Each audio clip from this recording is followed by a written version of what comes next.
Good morning बच्चों। आज हम लोग भूगोल विषय में अध्याय 5 उद्योग इस पाठ के आगे का पढ़ेंगे। इस पाठ में हम उद्योगों का वर्गीकरण पढ़ रहे थे। आज आगे का पढ़ेंगे। लोहा इस्पात उद्योग।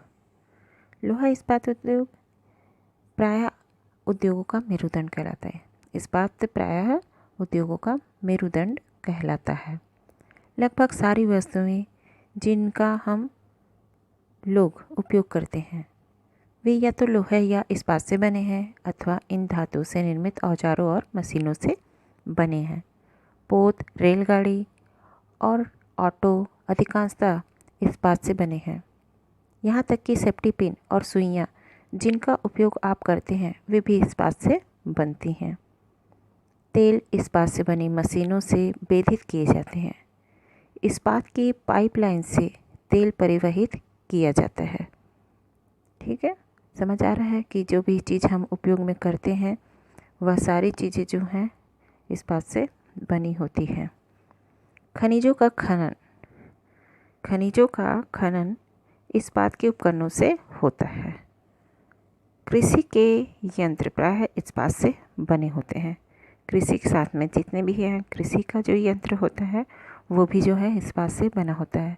विशाल भवनों का ढांचा इस्पात से बनाया जाता है। 1800 ईस्वी के पूर्व इस्पात उद्योग वहाँ स्थित थे जहाँ कच्चा माल, विद्युत आपूर्ति और बहता जल आसानी से उपलब्ध हो। जहाँ भी मतलब विद्युत उपलब्ध होता था, कच्चा माल उपलब्ध होता था, जल प्रचुर मात्रा में उपलब्ध होता था, वहाँ जो है विद्युत की स्थापना यानी कि इस्पात उद्योग वहाँ पर स्थित होते थे। बाद में उद्योगों के लिए आदर्श स्थिति कोयला क्षेत्र के समीप नहरों और रेलवे के निकट थे। बाद में जो है जहाँ पर कोयला और नहर यानी कि पानी की व्यवस्था हो, रेलवे यानी कि रेल लाइन यानी कि ट्रेन जैसे कि जहाँ से आने जाने का जो साधन रहता है वहाँ पर स्थापित किए गए। 1950 के बाद लोहा और इस्पात उद्योग समुद्र पतन के निकट सपाट भूमि के विशाल क्षेत्रों में केंद्रित होने शुरू हुए। ऐसा इसलिए हुआ क्योंकि इस्पात निर्माण का कार्य इस समय तक बहुत विशाल हो गया और लौह अयस्क विदेशों से आयात करना पड़ता था। भारत में लोहा इस्पात उद्योग कच्चा माल, सस्ते श्रमिक, परिवहन और बाजार का लाभ लेते हुए विकसित हुए। सभी महत्वपूर्ण इस्पात उत्पादक केंद्र जैसे भिलाई, दुर्गापुर, बहरनपुर, जमशेद, राउरकेला, बोकारो एक ही प्रदेश में स्थित हैं जो 4 राज्यों में फैले हैं। वे 4 राज्य हैं पश्चिम बंगाल, झारखंड, उड़ीसा और छत्तीसगढ़। भद्रावती विजयनगर कर्नाटक में, विशाखापट्टनम आंध्र प्रदेश में, सलेम तमिलनाडु से अन्य महत्वपूर्ण इस्पात के केंद्र हैं जो स्थानीय संसाधनों का उपयोग कर रहे हैं। इसके बाद देखिए जमशेदपुर में 1947 से पूर्व भारत में केवल एक इस्पात का कारखाना था, Tata iron and steel company limited, जिसको टिस्को भी कहा जाता है। यह निजी स्वामित्व में था। स्वतंत्रता के पश्चात सरकार ने यह कार्य अपने हाथ में लिया और बहुत से लोहा इस्पात संयंत्र स्थापित किए। झारखंड में स्वर्णरेखा और खरखाई नदियों के संगम के समीप साकची में सन 1907 में टिस्को की शुरुआत की गई थी। बाद में साकची का नाम बदलकर जमशेदपुर रखा गया। भौगोलिक रूप से जमशेदपुर देश में लोहा इस्पात केंद्र के रूप में सर्वाधिक सुविधाजनक स्थान पर है। अब देखिए साकची को कई कारणों से इस्पात संयंत्र स्थापित करने के लिए चुना गया। यह स्थान जो है बंगाल नागपुर रेल मार्ग पर कालीमाटी स्टेशन पर मात्र 32 किलोमीटर की दूरी पर था। यह स्थान लौह अयस्क, कोयला और मैग्नीज निक्षेपों के साथ साथ कोलकाता के निकट भी था जहाँ विशाल बाजार उपलब्ध था। टिस्को को झरिया कोयला क्षेत्रों से कोयला और उड़ीसा तथा छत्तीसगढ़ से लौह अयस्क, चूना पत्थर, डोलोमाइट और मैग्नीज प्राप्त होता है। खरखाई और स्वर्णरेखा नदियों से पर्याप्त जल की आपूर्ति होती है। सरकारी प्रोत्साहनों से इसे पर्याप्त पूंजी उपलब्ध हुई। जमशेदपुर में टिस्को के स्थापना के बाद कई अन्य औद्योगिक संयंत्र स्थापित किए गए। इनमें रसायन इंजनों के पुर्जे, कृषि उपकरण, मशीनें, टीन की चादरें, केबल और तार का उत्पादन किया जाता है। भारत में लोहा इस्पात उद्योग के विकास से त्वरित औद्योगिक विकास आरंभ हुआ।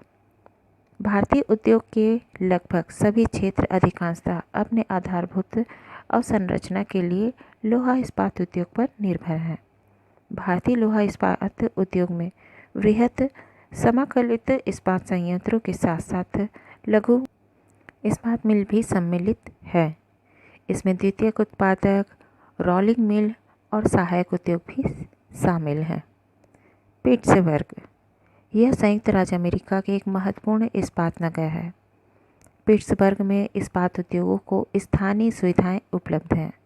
कच्चा माल जैसे कोयला पिट्सबर्ग में ही उपलब्ध है, जबकि लौह अयस्क मिनेसोटा की लोहे की खानों से प्राप्त होता है। पिट्सबर्ग को जो लौह अयस्क है वह मिनेसोटा वहाँ से प्राप्त होता है। वहाँ का जो लोहे का खान है वहाँ से प्राप्त होता है, जो पिट्सबर्ग से लगभग 1500 किलोमीटर दूर है। दूरी देखिए, पिट्सबर्ग से 1500 किलोमीटर की दूरी पर है। वहाँ से उसको लौह अयस्क जो है प्राप्त होता है। इन खानों और पिट्सबर्ग के बीच नौ परिवहन का सर्वोत्तम मार्ग ग्रेट लेक्स जलमार्ग आता है। अब ये ग्रेट लेक्स क्या है? ग्रेट लेक्स के नाम पर सुपीरियर, हॉरियन, ओंटारियो, मिशिगन और ईरी, ये जो है 5 झीलें हैं, जिसमें सुपीरियर झील सबसे बड़ी झील है बाकी की तुलना में, जो अन्य की तुलना में उच्च ऊर्ध्व प्रवाह पर स्थित है। ठीक है, यहाँ से इसको जल की पूर्ति होती है। ठीक है। ओहियो, मोनोगहेला और इल्घनी नदियों से जल प्राप्त होता है। साथ में उसको इन झीलों के अलावा ओहियो, मोनोगहेला और इल्घनी नदियों से भी जल प्राप्त होता है ना। आज पिट्सबर्ग में बहुत बड़ी इस्पात मिल है। ये पिट्सबर्ग के ऊपर मोनोगहेला और इल्घनी नदी की घाटियों में और पिट्सबर्ग के नीचे ओहियो नदी के सहारे स्थित है। परिष्कृत इस्पात स्थल और जल दोनों मार्गों द्वारा बाजार में भेजा जाता है। पिट्सबर्ग क्षेत्र में इस्पात मिलों के अतिरिक्त कई अन्य कारखाने हैं। ये रेल पटरी उपकरण और भारी मशीनों के उत्पादन में इस्पात का प्रयोग कच्चे माल के रूप में करते हैं। ठीक है, कच्चे माल के रूप में करते हैं। इसके बाद हम पढ़ेंगे सूती वस्त्र उद्योग। सूती वस्त्र उद्योग के बारे में आप देखते हैं कि सूती वस्त्र उद्योग जो है उसके बारे में क्या क्या यहाँ पर हमको जानकारी दी जा रही है। सूती वस्त्र उद्योग जो है धागे से कपड़े की बुनाई का प्राचीन कला है। धागे से कपड़े की बुनाई जो है वो प्राचीन कला है। कपास, ऊन, सिल्क, जूट और पटसन का प्रयोग वस्त्र निर्माण में होता है। ठीक है। उपयोग में लाए गए कच्चे माल के आधार पर वस्त्र उद्योग का वर्गीकरण किया जाता है। रेशे वस्त्र उद्योग के कच्चे माल हैं। रेशे प्राकृतिक या मानव निर्मित हो सकते हैं। रेशा जो है प्राकृतिक और मानव निर्मित दोनों हो सकता है। रेशे प्राकृतिक और मानव निर्मित दोनों हो सकता है, जिसमें प्राकृतिक रेशे किसे कहते हैं? ऊन प्रकृति के द्वारा प्राप्त होता है, इसको मनुष्य निर्मित नहीं कर सकता है। सिल्क, कपास, लिनन और जूट से प्राप्त किए जाते हैं। जो प्राकृतिक रेशे हैं वो ऊन, सिल्क, कपास, लिनन और जूट से प्राप्त किया जाता है। मानव निर्मित रेशा जो होता है वह होता है नायलॉन, पॉलिस्टर, एक्रिलिक और रेयॉन, ये शामिल हैं। सूती वस्त्र उद्योग विश्व के प्राचीनतम उद्योगों में से एक है। 18वीं सदी के औद्योगिक क्रांति तक सूती वस्त्र हस्तकताई तकनीकों एवं हाथ करघों से बनाया जाता था। 18वीं सदी में पावरलूम के पहले ब्रिटेन में और बाद में विश्व के अन्य दूसरे भागों में सूती वस्त्र उद्योगों के विकास को आगे बढ़ाया। आज भारत, चीन, जापान और संयुक्त राज्य अमेरिका सूती वस्त्र के महत्वपूर्ण उत्पादक हैं। तो यहाँ पर हम सूती वस्त्र उद्योग के बारे में पढ़ रहे थे। आज ये टॉपिक मैं यहीं पर समाप्त करती हूँ। सूती वस्त्र उद्योग के बारे में हम विस्तार पूर्वक आगे की क्लास में पढ़ेंगे।